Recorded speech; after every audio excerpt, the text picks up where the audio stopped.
The iron market of Valdris reeked of despair and copper coins.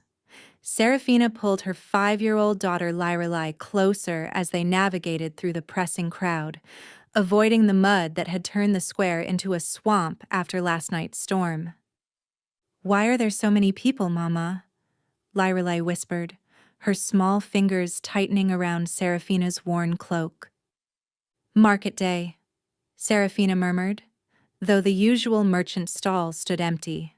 Instead, the crowd gathered around the central platform, a raised stone circle stained dark with old blood.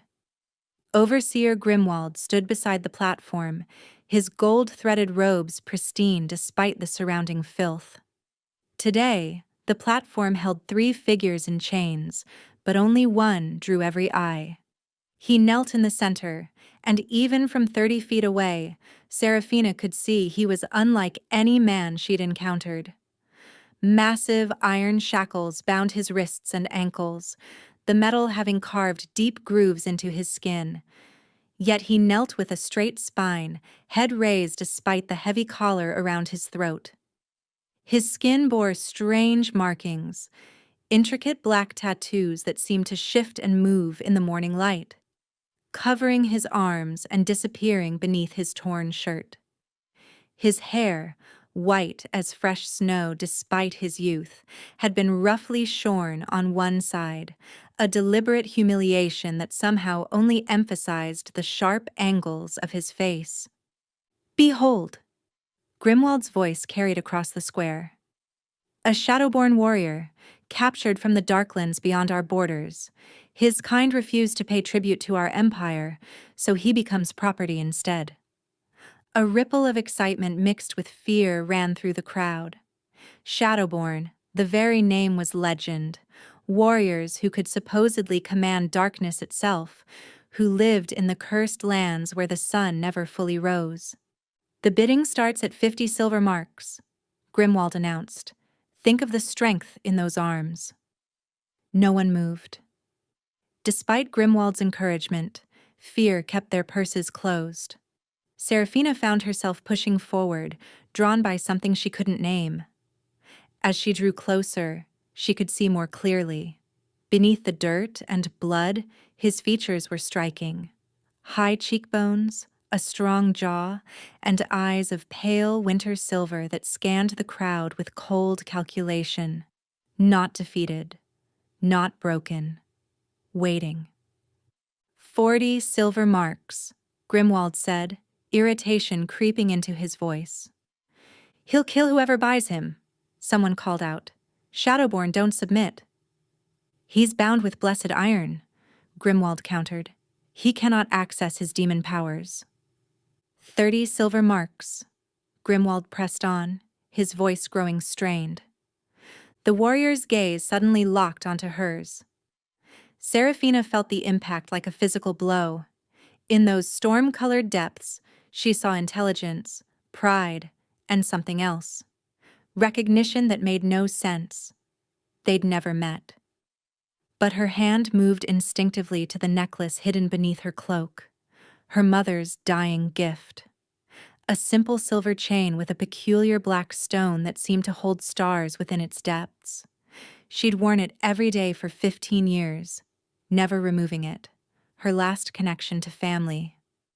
20 silver marks, Grimwald announced, growing angry now. A young man picked up mud and hurled it at the platform. It struck the warrior's chest, spreading filth across his skin. The crowd laughed, emboldened. More projectiles followed, rotted vegetables, stones. The Shadowborn didn't flinch, didn't lower his gaze, but Seraphina saw his jaw tighten as he maintained his dignity. 15 silver marks, Grimwald said desperately. Or he goes to the labor camps. The labor camps meant death within weeks. 10 silver marks, final offer before... Stop. The word left Seraphina's mouth before she could think. The crowd turned to stare, a nobody seamstress daring to speak at the iron market. Her hand was already pulling the chain over her head, the black stone catching the light as it emerged. "I offer this," Grimwald's eyes widened greedily. Where did you get that? It was my mother's. This is worth more than 10 silver, Grimwald said slowly, reaching for the necklace with eager fingers. Much more. Do you know what this stone is? I know it's all I have. The moment Grimwald's fingers touched the chain, the warrior moved. Despite the massive shackles, he lunged forward with inhuman speed. Kritara nex morthana, shavel nari tethra. The foreign words slammed into Seraphina's mind with their meaning as clear as if spoken in her own tongue. Mine. She is mine. I claim her before all. Grimwald jerked back, nearly dropping the necklace. What did you— The warrior's eyes blazed brighter. He spoke again, this time in accented but clear common tongue. You wear the Star of Shadows. For 15 years it has been preparing your soul, marking you deeper with each touch. By offering it for my freedom, you invoke the mate bond law of my people. The crowd erupted in chaos. People stumbled backward, some making warding signs. But Seraphina couldn't move, caught in that winter storm gaze. That's impossible, she whispered. The stone called to me across realms. I am Calyx Night Whisper, War Prince of the Shadow Court, and you are my destined mate. Mama! Lyralay's frightened voice broke through Seraphina's shock. Silence! Grimwald roared. Take your payment and your slave, woman. Get him out of my market. Calyx laughed, a dark, rich sound that shouldn't have been possible from someone so beaten. I am no slave. She has invoked the oldest law. Where she goes, I follow. Where I go, she is bound to follow. We are linked now. Grimwald cursed viciously but had no choice. The transaction was complete, witnessed by hundreds. He threw the keys at Seraphina's feet with disgust. As she unlocked Calyx's shackles with trembling hands, she felt something shift inside her. A warmth that wasn't her own. A presence brushing against the edges of her consciousness like silk against skin. What have you done to me? She asked. Nothing that wasn't already destined. The star chose you as worthy. Your act of compassion proved it correct. The bond will grow stronger with proximity and time. I don't understand any of this. He stood to his full height, towering over her. You will. But first, we must leave this place. Your overseer plans to send soldiers within the hour. How could you possibly know that? I can sense hostile intentions now that the blessed iron is weakening. My twin sister Nyxara leads our forces nearby. I allowed myself to be captured deliberately to find the Starbearer, to find you. Your sister? You have a twin? She commands our armies. She'll explain everything when we reach safety. He offered his hand, palm up in a gesture of trust. Please, time grows short. Against all logic, looking into those storm-silver eyes, Seraphina found herself believing him. She took his hand, and the moment their skin touched, warmth flooded through her. Not unpleasant, but foreign and powerful. Come, little one, Calyx said gently to Lyralai. I will not harm you or your mother. This I swear on my shadow. Seraphina led Calyx through the narrow, twisting alleys of Valdris toward her cottage at the settlement's edge, where cobblestones gave way to wild grass. Lyralai clung to her skirts, stealing curious glances at the imposing warrior who followed them like a protective shadow. Once inside their modest two-room home, Seraphina sent Lyralai to her room despite the child's protests, then faced Calyx. Even hunched slightly beneath the low ceiling, he dominated the small space. The blessed iron is brittle against plain steel, she said, retrieving her sharp sewing shears. Hold still. She needed a stool to reach the collar at his throat. This close, his wild scent was overwhelming. Pine forests, winter storms, and something anciently magical. Her fingers brushed his skin as she worked, and each touch sent unexpected sparks racing through her entire body. The collar cracked and fell away. Calyx drew in a deep breath, and the temperature in the room dropped noticeably. Shadows in the corners seemed to deepen and move, reaching toward him like old friends greeting their master. "Careful," she warned, working on his wrist shackles. "I would never harm my mate." "I'm not your—" "The star has been preparing you," he interrupted gently. "Each time you touched it over 15 years, it marked your soul deeper, awakening what lay dormant. Your mother knew this would happen." "My mother was a simple seamstress." "Your mother was Princess Morwen's younger sister, fled to the human realm for love." The last shackle fell, and shadows immediately wrapped around him, healing his wounds with visible speed. "You're half Shadowborn royalty." "That's impossible. I've lived in sunlight my whole life." "Half-bloods can tolerate sunlight. The star awakens dormant blood when destiny calls." He stepped closer, and she had nowhere to retreat.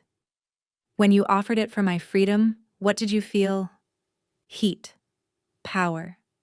Recognition deep in her bones. But she wouldn't admit it." "Nothing," she lied. His hand rose slowly, giving her time to pull away, then touched her cheek. The moment skin met skin, the world exploded. Power raced through her veins, not foreign but familiar, like something long sleeping finally stirring to life. For a heartbeat she saw through his eyes, herself glowing with silver light, shadow marks beginning to appear beneath her skin like hidden tattoos rising to the surface. She gasped and jerked away. "What did you do?" "Showed you the truth. Fighting the bond will only cause pain for us both." Sudden footsteps approached outside, many of them. Through the window, torches appeared, dozens of flames cutting through the evening gloom. "Grimwald sent guards," Seraphina breathed, her heart racing. "And, oh gods, Lord Commander Theron leads them." Theron, the Emperor's personal enforcer who collected magical beings for his experiments, who was rumored to dissect them while still living to understand their power. "Take your daughter and run," Calyx commanded, shadows already coiling around him like living armor. "I'll hold them." "I can't leave you." The words came unbidden, shocking her with their vehemence. She realized with growing alarm that it was physically true. Something pulled painfully at her chest at the mere thought of distance between them. "The bond manifests quickly for royal blood," he muttered, seeming unsurprised. "We're already connected." The door exploded inward in a shower of splinters. Guards poured through with blessed iron chains. Calyx moved like liquid darkness, striking down 3 before they could react. But there were too many, and the blessed iron weakened him. "No!" Seraphina screamed, and something deep inside her snapped like a dam breaking. Shadow erupted from her skin, not controlled, but wild, violent, desperate. It slammed into the guards like a physical force, sending them flying through walls. When it faded, she collapsed to her knees, drained. Lord Commander Theron stood in her ruined doorway, smiling with scientific interest. 2 Shadowborn for the price of 1. How delightful. Darkness claimed her as Calyx roared her name in the old tongue, a sound of pure anguish. Consciousness returned with the taste of copper and ash. Seraphina's eyes opened to find herself in an obsidian cell, its walls veined with blessed silver that made her newly awakened powers recoil. Lirali huddled in the corner, unharmed but terrified. "Mama, your arms." Black tattoos now covered Seraphina's skin, intricate patterns that pulsed faintly with each heartbeat, silver light moving beneath like captured lightning. "Fascinating," Lord Commander Theron appeared beyond the bars, his scarred face eager. A dormant Shadowborn awakening. I've theorized about this phenomenon. Where is he? Seraphina demanded, struggling to stand. Without waiting for an answer, Theron touched something on the wall. The obsidian beside their cell became transparent like glass. Calyx hung suspended in the next chamber, wrapped in blessed iron chains that cut into his flesh. Dark blood dripped steadily to the floor. Glass tubes connected to his arms, slowly draining liquid shadow into waiting containers. Shadowborn essence, Theron said conversationally. Worth fortunes to the right buyers. And War Prince blood? Priceless beyond measure. Rage flooded through Seraphina, primal and overwhelming. Her new marks blazed silver-white, and the blessed silver in the walls began to sing, a high, painful note. Interesting. You're affecting blessed metal. That should be impossible for a half-blood. Let him go. Submit to my experiments willingly, and I'll stop draining him. Fight me, and I'll take every drop of shadow he has. Through the transparent wall, Calyx's eyes opened, fixing on her. Despite everything, he mouthed a single word. No. I'll do it, she said, but release my daughter first. She's human, no use to you. Human? Theron laughed coldly. The traveling merchant with unusual gray eyes who fathered her? He was Shadowborn, a spy. You bore a quarter-blood child without knowing. The world tilted. Seraphina's knees went weak. Lyralay's father, the gentle man who'd made her laugh, who'd promised to return, who'd left her with child and vanished, had been one of them. The betrayal cut deep, mixing with a strange sense of destiny. We caught him 5 years ago. He's dead now.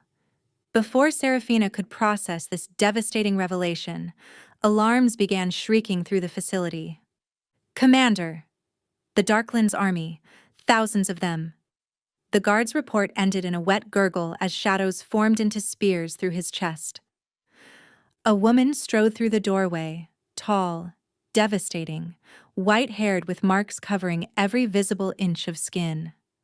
Her eyes were pure molten silver, and power radiated from her in visible waves. Sister, she said to Seraphina, I've come for you. I don't have a sister.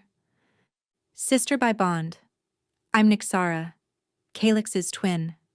The Shadow Court sent 3,000 warriors for its lost royalty. She turned those terrible eyes on Theron. Did you think we wouldn't respond? Theron backed against the wall, hand going to his sword. The wards. Hold 3 Shadowborn, not 3,000. She gestured, and the cell bars dissolved into smoke. Come. This place burns with shadow fire soon. Calyx. Already freed. My brother is many things, but weak isn't one. An explosion rocked the facility, proving her point. Nyxara knelt before Lyralai, touching the child's forehead with unexpected gentleness. Faint silver marks flared to life on the girl's skin. Quarter blood, but royal blood nonetheless. They fled through the burning ruins. Outside, Valdris itself burned with black flames that consumed without smoke. Ahead lay the Darklands border, and answers about everything. 3 nights of hard travel through hostile territory brought them to the Darklands border. They moved only in darkness when Calyx could wrap them in concealing shadows. During the day's rest, Seraphina learned the truth of her heritage. Your mother was Queen Morwen's younger sister, Nyxara explained, drawing bloodline symbols in the dirt. She fled for love with a human diplomat, taking the Star of Shadows as protection. It would only respond to one worthy of continuing the royal line. The star chose him for me? The star revealed what was already destined. Calyx spent 50 years searching for rumors of a woman with a stone that held starlight. For 4 centuries before that, he felt nothing but battle rage, our perfect weapon. Then he sensed the star's awakening and knew its bearer was his. Getting captured in Valdris was deliberate. Seraphina watched Calyx teaching Lyrelay to shape shadows into small butterflies, infinitely patient with each failure. The bond hummed between them, growing stronger but increasingly painful when they were apart even briefly.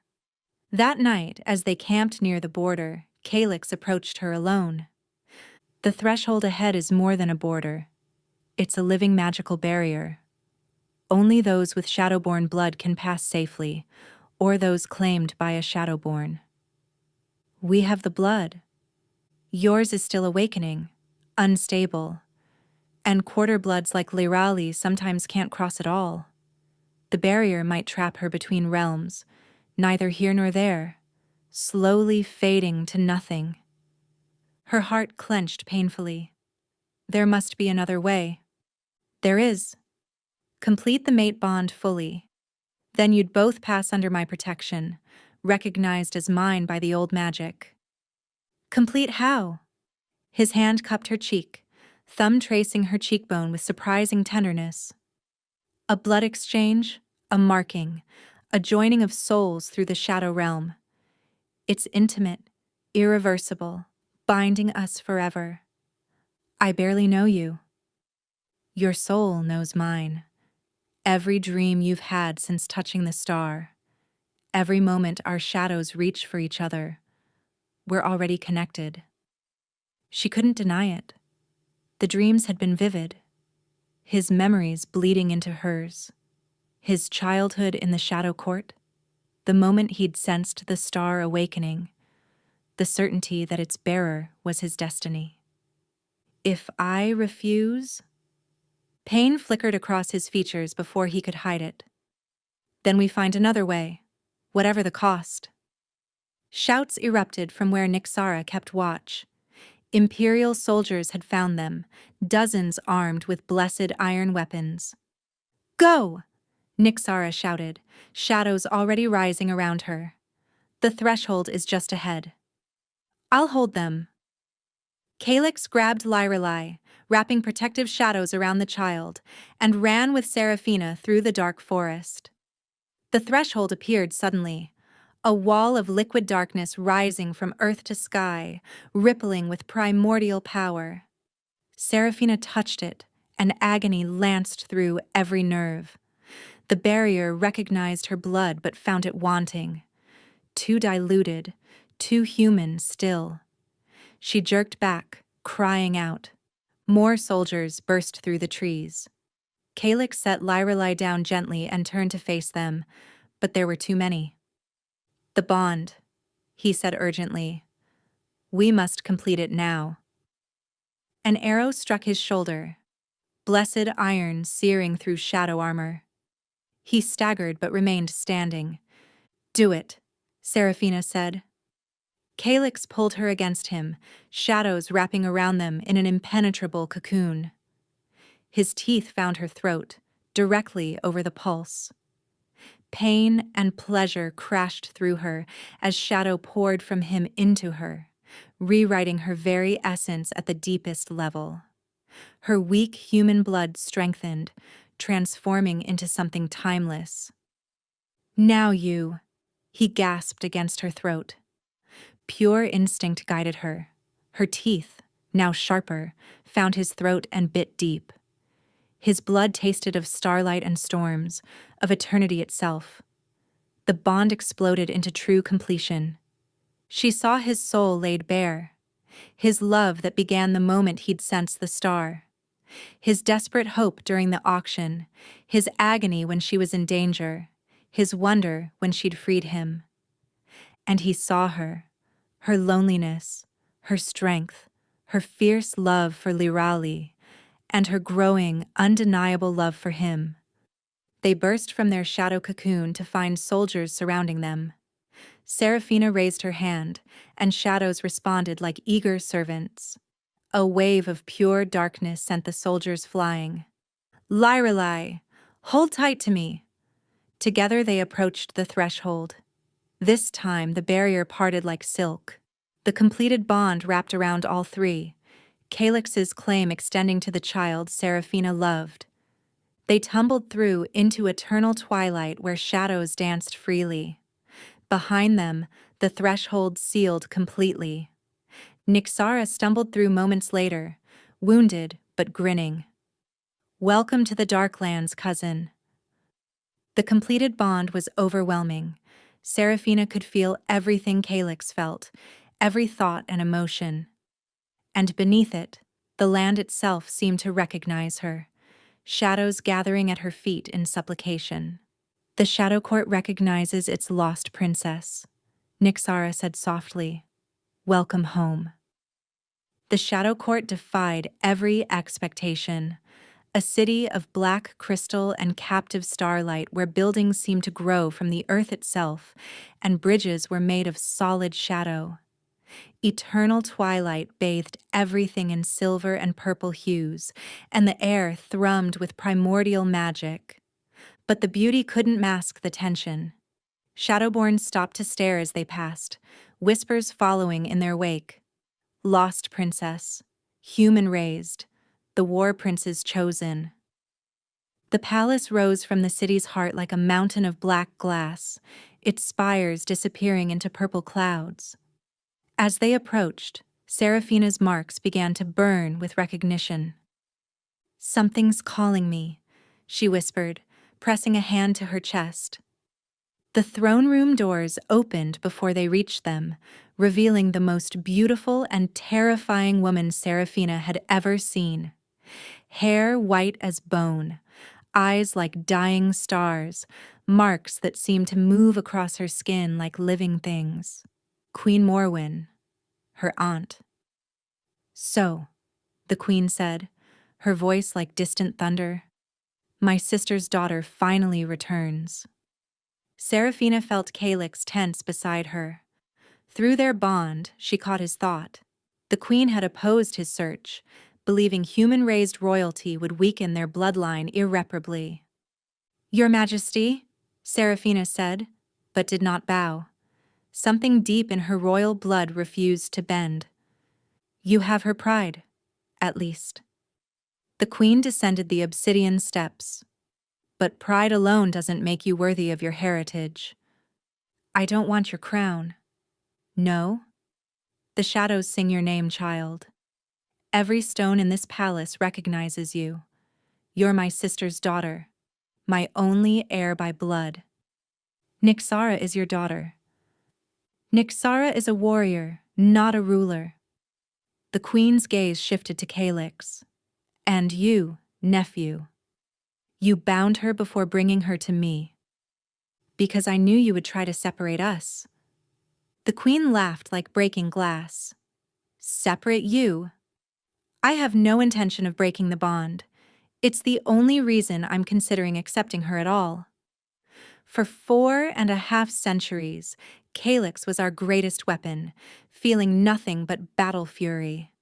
Then 50 years ago, he sensed the star awakening and became obsessed with finding its bearer. She did the impossible, gave the war prince a heart." She turned back to Seraphina. "You're weak, human-raised, ignorant of our ways, but you awakened what centuries couldn't touch. Prove you deserve your heritage. The Spring Moon Festival is in 3 days. Manifest the royal shadow, something only true heirs can summon, and I'll acknowledge you publicly.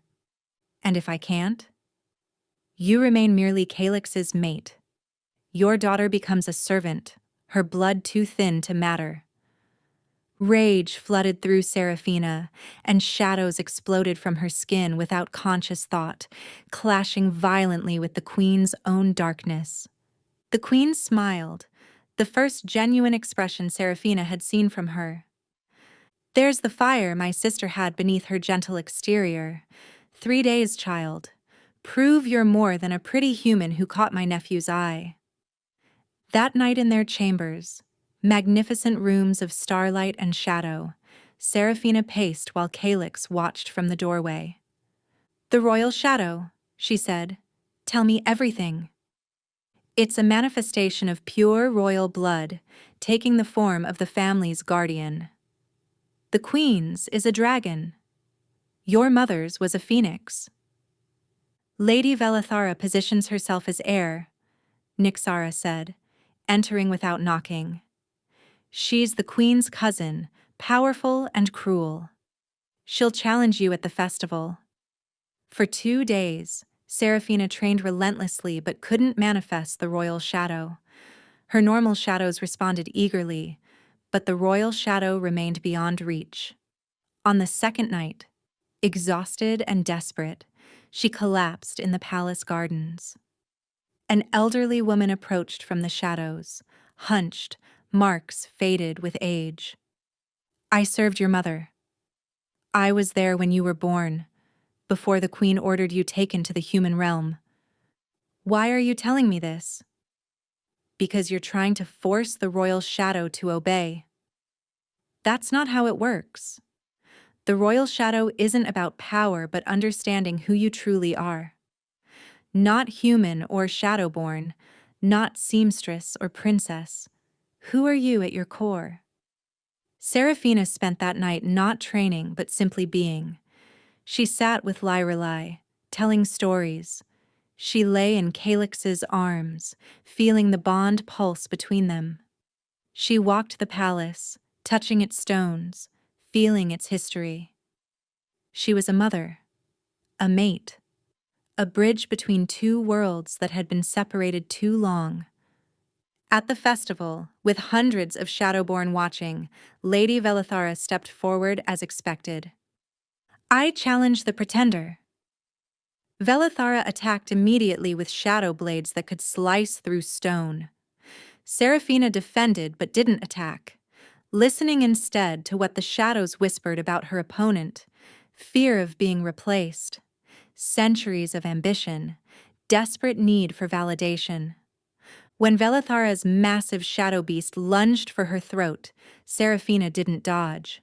Instead, she thought of protecting everyone: Lyrali, Calix, even the queen, of bridging two worlds, of being the shield between darkness and light. The royal shadow erupted without warning. It was massive, filling the entire throne room, not a dragon or phoenix, but something unique. A great wolf made of starlight and shadow, with wings of silver fire. It caught Velithara's beast in its jaws, crushing it to nothing, then stood over Seraphina protectively, howling with a sound that shook the palace foundations. Absolute silence fell. Even the queen stood from her throne, eyes wide with shock. Impossible, Velithara whispered, the royal shadow of unity. It hasn't been seen since the first Shadow King who united all the courts 1,000 years ago. The shadow wolf turned its great head to the queen and bowed once, then dissolved back into Seraphina, leaving her marks blazing with power. The shadows have chosen, the queen said slowly. Then, softer, with something like wonder, perhaps human-raised brings perspective we desperately need.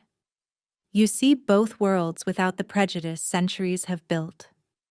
That very night, Seraphina woke screaming from visions so vivid they felt like memories. Imperial armies marching on the dark lands with blessed iron weapons that could shatter the threshold permanently.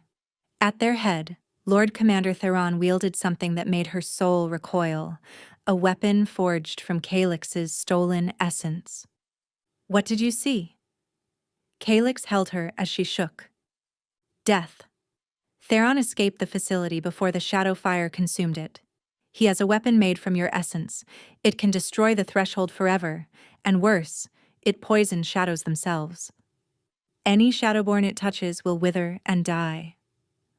Within minutes, the War Council assembled. Seraphina described her prophetic vision, a gift that ran in the royal bloodline. How long do we have? The queen demanded. The blood moon, 3 nights from now, when our magic is weakest. We strike first, Nyxara said immediately. Half our forces are scattered across the realm, another commander protested. I need to go back, Serafina said quietly. The room erupted in protests. Absolutely not, Calix said, his voice like iron. The weapon is keyed to your essence and mine now through our bond. I'm the only one who can destroy it. It's obviously a trap, the Queen said. Theron knows about prophetic visions. I know, but if we don't stop him, every Shadowborn dies. The weapon doesn't just break the threshold, it's genocide. Mama, no! Lyra Lee had snuck into the chamber, tears streaming down her young face.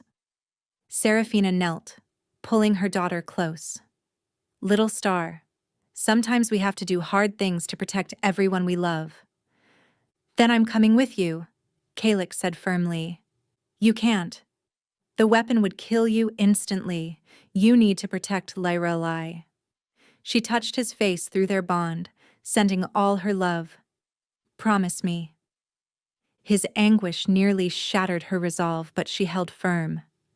There is the sundering ritual, the Queen said finally. Everyone gasped in horror.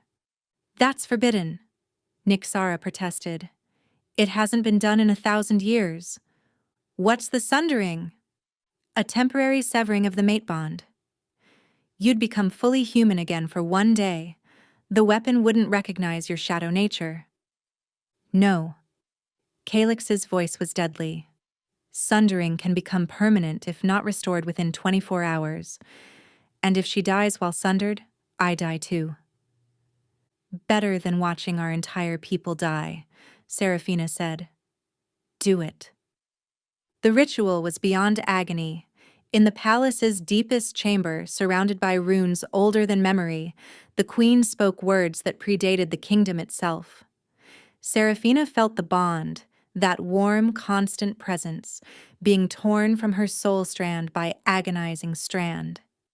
Calix collapsed, blood running from his eyes as he fought not to scream.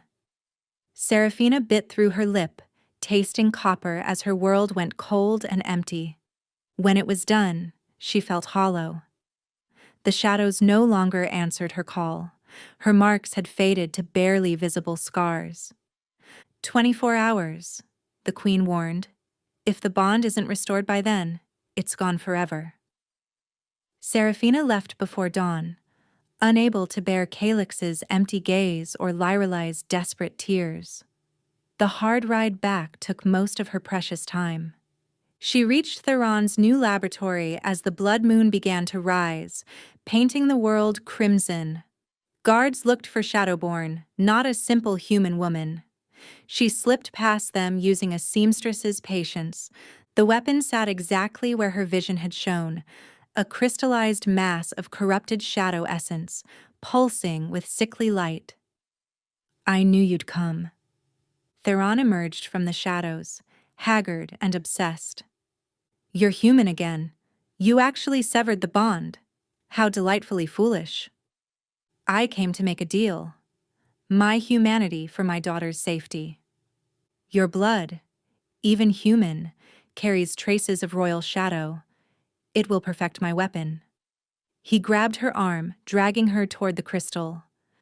Your sacrifice heralds a new age, humanity's dominance over darkness.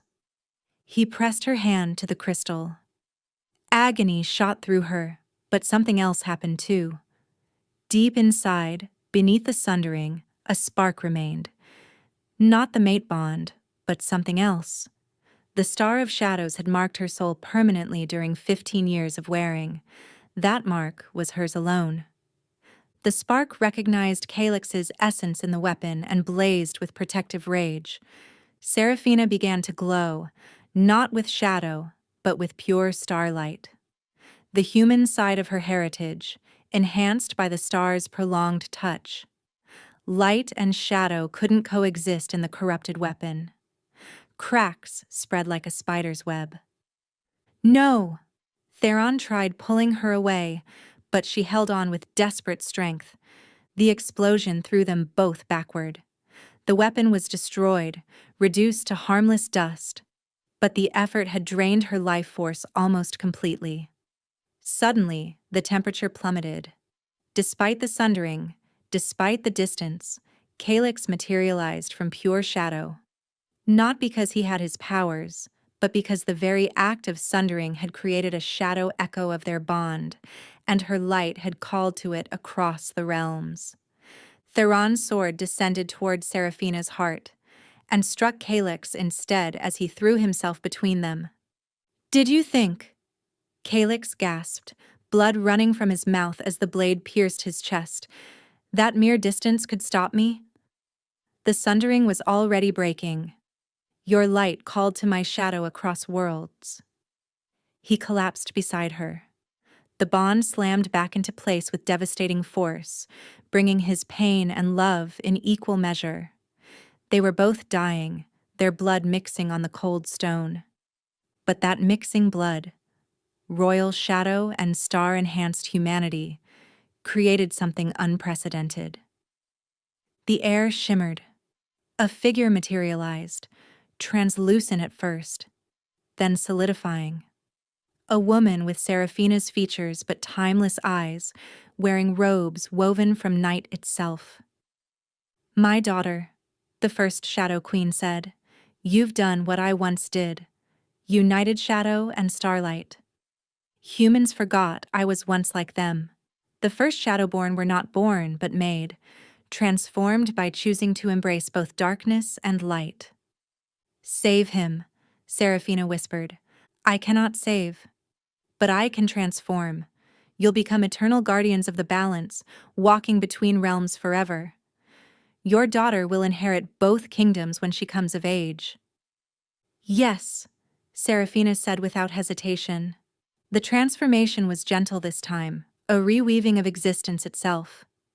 They dissolved and reformed, essence mixing with the twilight between day and night. They stood whole but fundamentally altered. Seraphina's marks now contained actual stars, points of light within darkness. Calyx's eyes held gold mixed with silver. The first queen turned to Theron. "You'll serve those you tried to destroy." A century of service to the Shadow Court. She touched his forehead, and shadow marks of servitude appeared. His eyes dulled with magical compliance. "Tell the Empire the war ends before it begins." News spread across both realms like wildfire. The lost princess who'd returned as something entirely new, neither fully human nor shadowborn, but perfectly both. The war prince who'd sacrificed everything for love. The child who carried the hope of two bloodlines united. Representatives from the Empire arrived within days, bearing treaties instead of weapons. Theron's magically compelled testimony had revealed the truth about the Shadowborn, dispelling centuries of propaganda and fear. They weren't demons, but an ancient people with their own culture, honor, and capacity for love. The first mixed wedding was celebrated within a month. A human merchant who'd fallen for a Shadowborn weaver. Then another, and another. The threshold was modified, allowing approved passage between realms. Trade routes opened, cultural exchanges began. But not all accepted this new unity. The Northern Shadow Court, ruled by King Malthorn the Cruel, declared Seraphina and Calyx abominations to natural order. He marshaled his considerable forces, preparing to cleanse the tainted bloodline. "Let them come," Nyxara said, now general of their combined forces. "We have something they lack." When Malthorn's armies attacked, they faced not just Shadowborn but humans fighting alongside them, Imperial mages channeling starlight while Shadow warriors wove darkness. Seraphina and Calyx stood at the vanguard, wielding powers that shouldn't exist, shadow light that could burn and heal simultaneously. The battle raged for 3 days. On the final night, as another blood moon rose, Malthorn himself challenged Seraphina to single combat. "You pollute our pure blood," he snarled, shadows forming massive claws. "I enhance it," she replied calmly. The fight was brief, but decisive. When Malthorn tried to drain her shadows, her starlight burned him. When he tried overwhelming her with pure darkness, she embraced and transformed it into something new. She didn't kill him. Instead, she bound him as the first queen had bound Theron, forcing him to see the beauty in unity, the strength in diversity. You'll serve as ambassador to the human realm. Learn what I learned. We're stronger together. The other shadow courts fell in line after that. Not through force, but through example.